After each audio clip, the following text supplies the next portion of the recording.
Bonjour, c'est Johan Blois de Click. Je suis consultant avant-vente dans l'équipe Click France et durant ces 15 prochaines minutes, je vais vous parler de notre solution Click Catalogue pour gérer vos QVD. Donc pour ceux qui ne le savent pas, le QVD, c'est un format de fichier généré par nos solutions analytiques ClickSense et ClickView qui permet de stocker et d'avoir des traitements rapides de l'information avec nos solutions analytiques. Alors ce catalogue, qu'est-ce que c'est? Eh bien, vous allez le voir au travers de la démonstration, c'est une véritable marketplace de la donnée accessible en libre service qui va permettre de cataloguer l'exhaustivité de vos données et de capitaliser, de partager les données avec tous les acteurs de l'entreprise. Alors cette solution, comme les différentes solutions de Click, elle vise à venir accompagner l'agilité analytique de Click. Quand on parle d'un déploiement ClickSense ou ClickView, on va s'appuyer sur nos QVD pour la préparation de données, pour le stockage, pour les chargements incrémentaux par exemple. Et ces QVD, on va les organiser dans un système de fichiers. Sur des déploiements qui commencent à être significatifs, eh bien, ces arborescences de dossiers, de fichiers vont commencer à être relativement volumineuses, plusieurs dizaines, voire centaines de dossiers organisés multiniveaux qui vont contenir des dizaines, voire des centaines de milliers de QVD dans certains cas.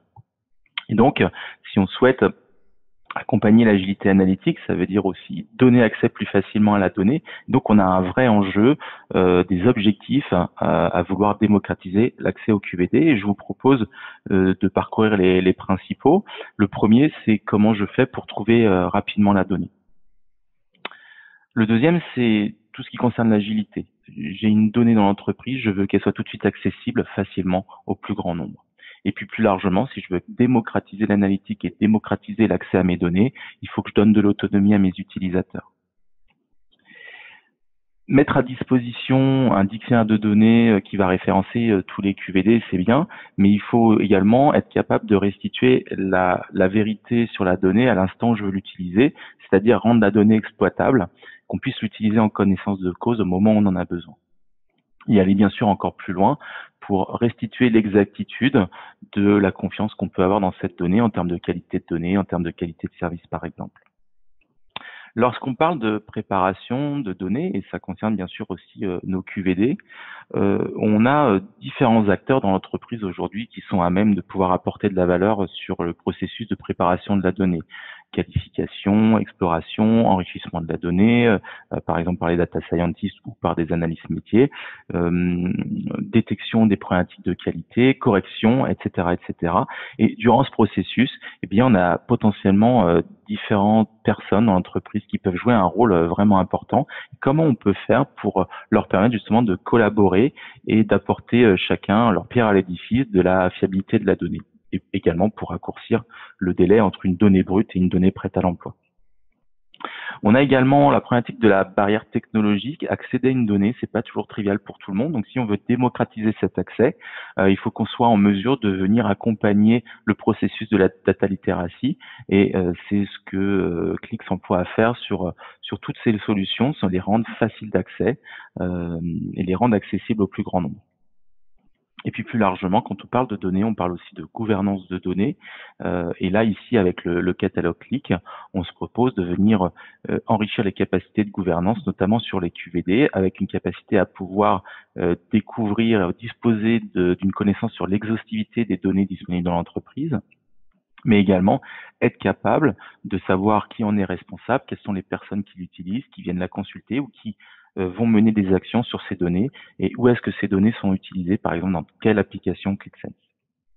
Alors notre catalogue Click se propose de venir répondre à ces différents enjeux et je vais vous le montrer au travers de la démonstration qui suit. Donc dans cette démonstration, on va surtout se focaliser sur la valeur que va apporter le catalogue dans un usage quotidien au sein de l'entreprise, notamment pour l'analytique. Quand un utilisateur se connecte au catalogue, et c'est le cas ici, je me suis connecté en tant qu'analyste, je vais avoir accès à une vue unique qui va me présenter l'ensemble de mes QVD. Donc, vous voyez ici, j'ai déjà un catalogue qui commence à être bien fourni. Et encore ici, moi, en tant qu'utilisateur, je ne vois que les QVD auxquels je suis censé accéder. Et ça, c'est les principes de gouvernance qui sont hérités de ClickSense, qui vont me permettre de le définir très facilement. Ensuite, je vais avoir besoin de trouver facilement la donnée qui m'intéresse. Pour ça, je vais pouvoir m'appuyer sur des filtres proposés par le catalogue, des notions de dataset, qui est une notion de regroupement qui va permettre de grouper différentes entités de données qui sont cohérents d'un point de vue métier ou d'un point de vue technique. Donc, par exemple, une approche data mart. On va également pouvoir s'appuyer sur des tags. Le tag, il faut le voir comme un métamodèle métier et ou technique, et on peut aussi l'utiliser pour des terminologies techniques qui vont, en fait, sont des mots-clés qui vont être apposés par les différents acteurs qui vont participer à la préparation de données, à la fiabilisation des données. Donc ici, un exemple. Par exemple, je vais avoir une notion de données brutes, des notions de géographie, des notions euh, de statut de la donnée, est-ce que c'est une donnée de bonne qualité, de mauvaise qualité, etc. Je peux également m'appuyer sur une notion de source, qui est plutôt une notion organisationnelle de nos QVD. Et je dispose également d'un moteur de recherche, et c'est ce que je vais utiliser pour cet exemple. Ici, je recherche des données de mutation immobilière pour faire une analyse sur les ventes immobilières en France. Et donc, je vais utiliser le moteur de recherche pour venir réduire le champ des possibles de mon catalogue. Donc ici, il me reste encore quelques possibilités.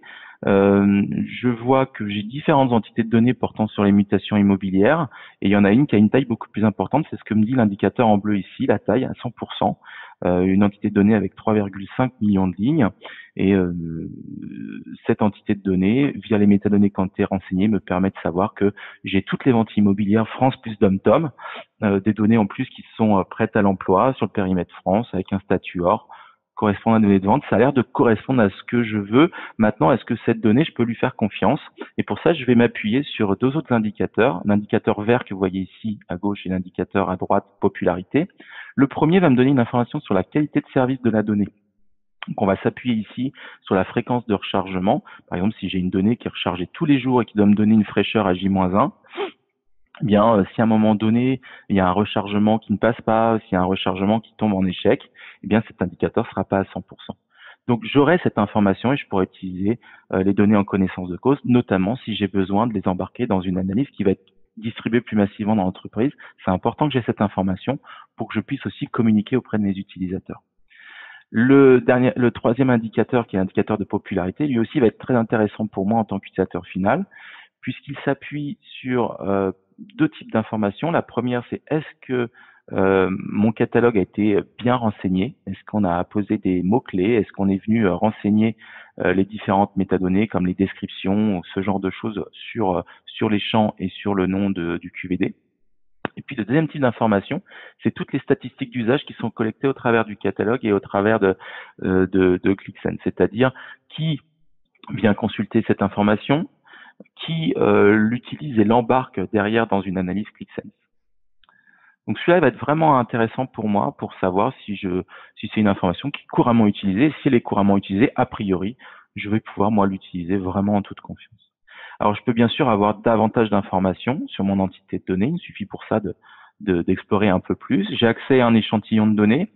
Si je suis dans une logique plus générale d'analyse d'impact, je vais pouvoir m'appuyer sur le linéage proposé par le catalogue, qui est un linéage visuel. Ici, je vais redonner une dimension un peu plus large. Et grâce au catalogue, je vais pouvoir restituer un cheminement de la donnée de bout en bout, c'est-à-dire de la source jusqu'à son usage, par exemple dans les applications ClickSense. Donc c'est ce qu'on voit ici. Donc mon entité, elle est ici au milieu.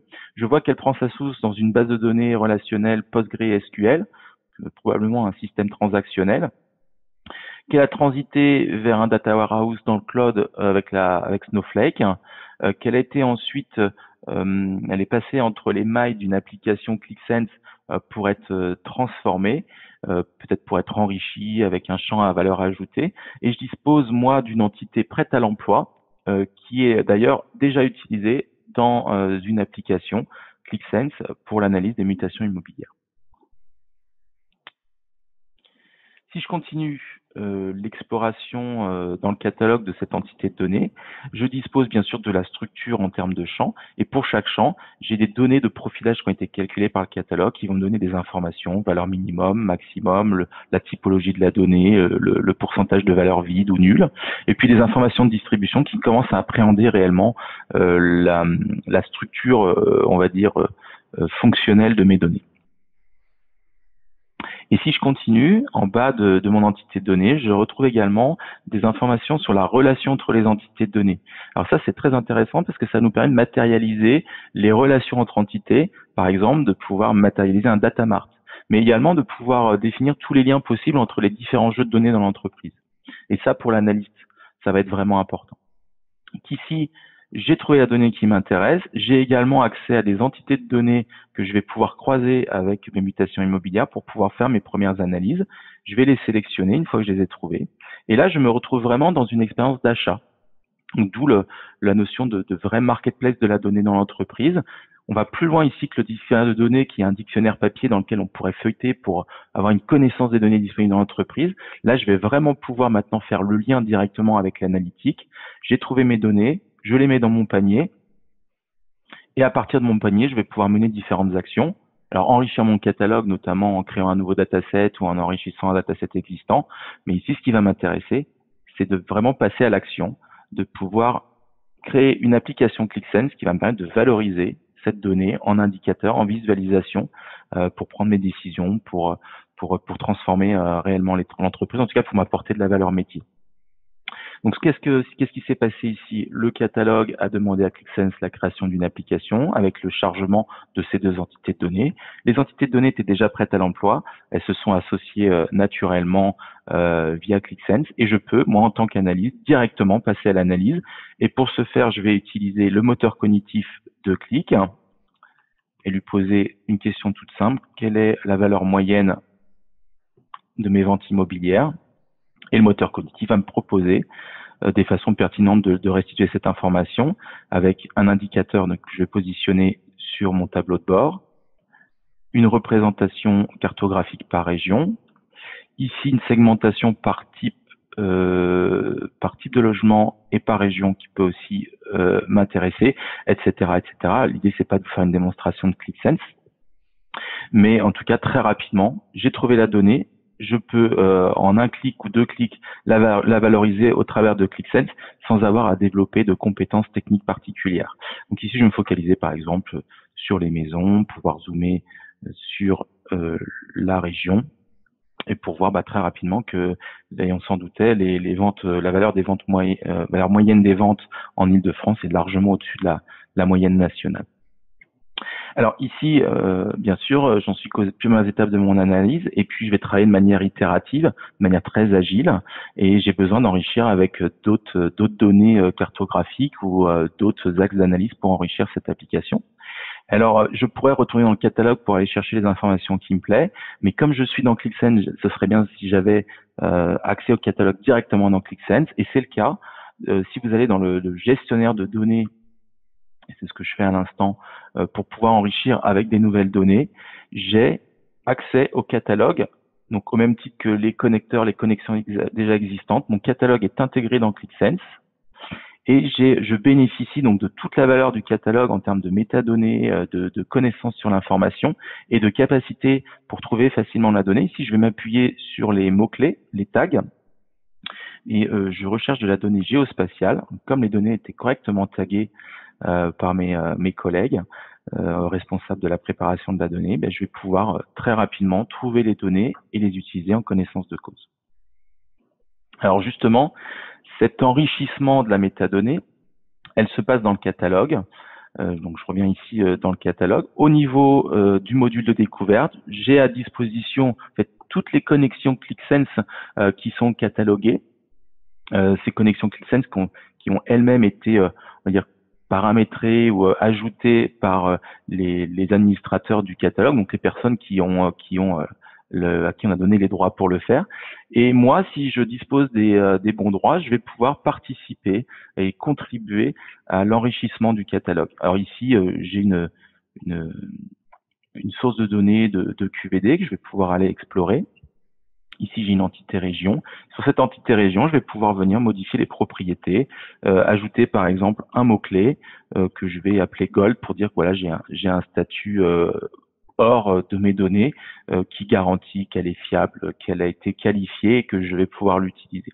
Mais à tout moment, également ici, si on a un incident sur une donnée et qu'on a besoin de véhiculer l'information et la restituer dans le catalogue pour donner vraiment cette vision réelle de la donnée et pas une vision qui date de 3 mois, ben, je vais pouvoir très rapidement venir donner l'information ici en s'appuyant sur les tags ou sur les descriptions techniques ou autres. Ce que je viens de faire ici au niveau du QVD au global, je peux le faire sur chaque champ du QVD.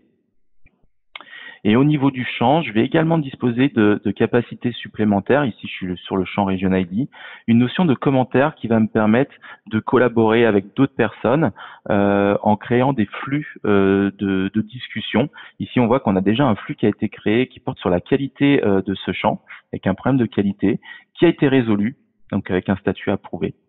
Et ça va me permettre également de fournir des outils pour aider les utilisateurs à collaborer autour de la préparation de données et leur fiabilisation. Donc, on a fait déjà un tour en 10-15 minutes, un tour d'horizon de toute la valeur que peut apporter le catalogue Click. Bien sûr, toutes ces métadonnées qu'on a renseignées, on peut le faire inutilement. Sachez qu'on peut le faire aussi beaucoup plus globalement en s'appuyant sur un fichier Excel, par exemple, qui va déclarer toutes les descriptions, tous les mots-clés. Ça se passe dans le module d'administration. Et pour terminer, ce que je voulais vous dire, c'est que bien sûr, si le catalogue, là, ce que je vous ai montré vous a plu, n'hésitez pas à vous rapprocher de nos équipes commerciales pour qu'on puisse échanger sur vos besoins, qu'on puisse voir comment justement le catalogue pourrait vous apporter davantage de valeur sur la mise en œuvre de vos solutions analytiques. Je vous remercie pour votre attention et je vous souhaite une bonne continuation sur le salon Big Data.